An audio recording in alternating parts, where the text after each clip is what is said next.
After Anna found out she was pregnant, her luck turned completely unreal. She could literally pick up gold off the street, and a random mall raffle somehow landed her a Ferrari. It didn't take long before she started to believe the child in her womb was bringing her wealth. But her husband Benjamin saw things very differently. The moment he learned the baby was a girl, he immediately demanded a divorce. He even offered her a villa and $10 million on the condition that she terminate the pregnancy. The reason was simple. His first love, Linda, was also pregnant, and she was carrying a boy. Anna was pushed to the edge and had no idea what to do. Then, out of nowhere, a soft childlike voice echoed in her mind. It was the baby. The voice told her it wasn't an ordinary child, but a divine spirit of fortune sent to the human world to endure a trial. As long as she believed, everything would change. Anna wasn't entirely convinced at first, but she knew one thing for sure. No matter what happened, she would never give up her child. She tore up the divorce agreement on the spot, and made it clear that she would agree to the divorce, but the baby was staying. Her sudden defiance completely shattered Benjamin's patience. He froze all her bank accounts, convinced she would come crawling back once she ran out of money. But the moment he left, the voice returned and told her to open a nearby drawer. Inside was an old phone with $100,000 in the account. The voice instructed her to invest every cent into a crashing stock. Anna hesitated. The stock had been dropping for days and looked like a total lost cause, and that money was all she had left. Still, after hearing the voice insist again and again, she clenched her teeth and went all in. The next morning, the stock hit the daily limit up as soon as the market opened. Her $100,000 instantly turned into $200,000. Anna's eyes filled with tears of excitement. When Benjamin heard the news, he just sneered. To him, it was nothing but dumb luck. He doubled down on cutting off her resources, waiting to see how long she could last. Soon, the voice gave her another direction. This time, it pointed to an overlooked virtual reality company. The voice told her that within half a month, the company would explode and its stock would skyrocket 100-fold. But the money she had now wasn't even close to enough to get in. To raise funds, Anna took out all her jewelry and tried to sell it. Not a single store would take it. Every piece carried Benjamin's family mark, and he had already made sure no one would buy them. Just when she felt completely stuck, Benjamin showed up. He looked at her miserable state and mocked her, convinced she had hit rock bottom. But Anna didn't back down. She threw the so-called jewelry onto the ground, and coldly told him that it wasn't her who couldn't live without him. It was him who would soon regret everything he had done. With only half a month left, the voice gave her one last path: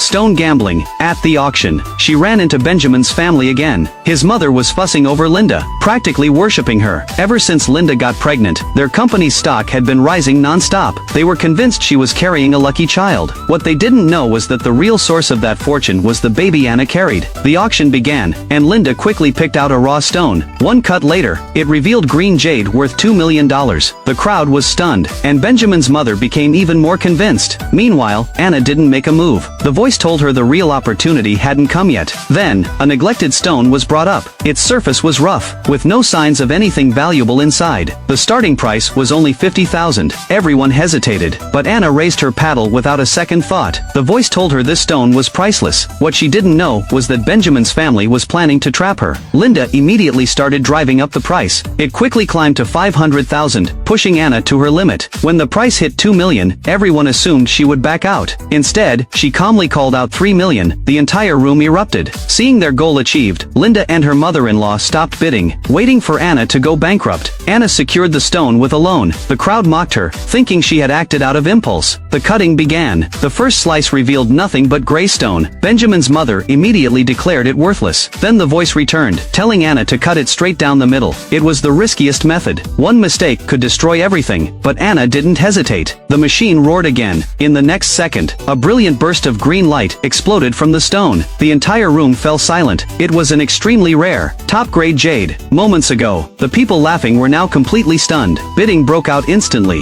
$100 million, $150 million. The final price landed at $200 million. $3 million had turned into $200 million in a single move. Anna became an overnight legend. Benjamin's family stood there pale and speechless. Their carefully planned trap had pushed her straight to the top. Furious and humiliated, Linda started hurling insults. Anna responded with a clean, decisive slap. Once the money hit her account, the voice became clearer than ever. The child's power was returning. Luck began to gravitate toward her. She hit a grand prize the moment she stepped outside, and even casually picked up gold again. But this was only the beginning. The voice told her the real opportunity lay ahead on a street known for antiques. Following the guidance, she arrived at an unremarkable stall. The true treasure was a worn-out wooden box being used to prop up the table. To avoid suspicion, she pretended to be interested in an overpriced fake item, negotiated it down aggressively, and bought it for almost nothing. Then she casually took the box as packaging. At that moment, Linda and her mother-in-law showed up again. Mistaking the fake item for the real treasure, they snatched it away at a high price, looking extremely pleased with themselves. Anna simply walked away calmly. Soon after, a renowned antique expert stopped her. He immediately recognized the box was anything but ordinary. It turned out to be an incredibly rare 1,000-year-old golden Nanmawood artifact, something considered a national treasure. He offered 100 million on the spot. The stall owner nearly collapsed when he heard the price. While the fake item in Benjamin's mother's hands was confirmed to be worthless, Anna gained another 100 million, bringing her total assets to 300 million. But the voice told her it still wasn't enough. Their real goal was the struggling virtual reality company. The next day would be its final chance at funding. At the same time, Benjamin's company was losing its fortune and falling apart. He pinned all his hopes on that very same investment event, hoping for a turnaround. What he didn't know was that everything he had lost was flowing straight to the woman he had abandoned. Right outside the venue, Anna ran into Benjamin and his family once again. Old grudges met new ones, and this time, things were far from over.